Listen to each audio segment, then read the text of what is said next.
I find that all great leaders have such a powerful network of trusted relationships. I'm not talking about LinkedIn networks.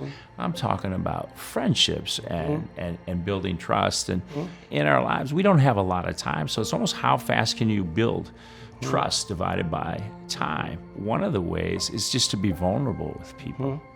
And then they will kind of exchange, on back. Tell me about maybe what you think of that idea, and have there been times when you've, just taken a chance and been vulnerable? A few years into Cydia, we wrote a little book called Putting Idealism to Work. It's about 150 little bullets of wisdom that we culled from the organization.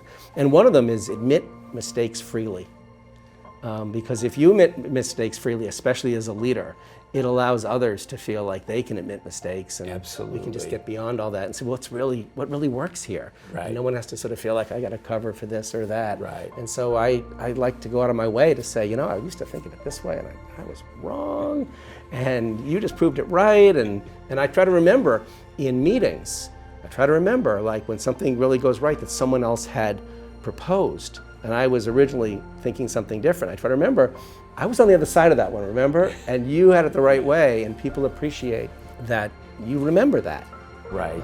That you're just not incorporating that success to the whole, but there are people that actually took you on and said, I want to do it a different way. It's just such a great role model of collaboration. It's also such a great role model of every idea doesn't have to be mine, even though I'm the CEO. And then also the mere fact of remembering a great idea somebody had, even if it was a small one, and pointing that out.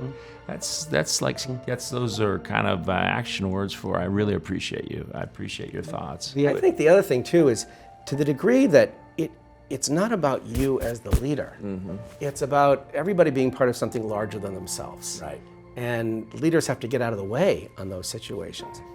People will do extraordinary things if they believe and truly feel they are part of something larger than themselves or larger than any one leader. And that's what creates enormous commitment, enormous loyalty, enormous resilience, and ultimately breakthrough ideas.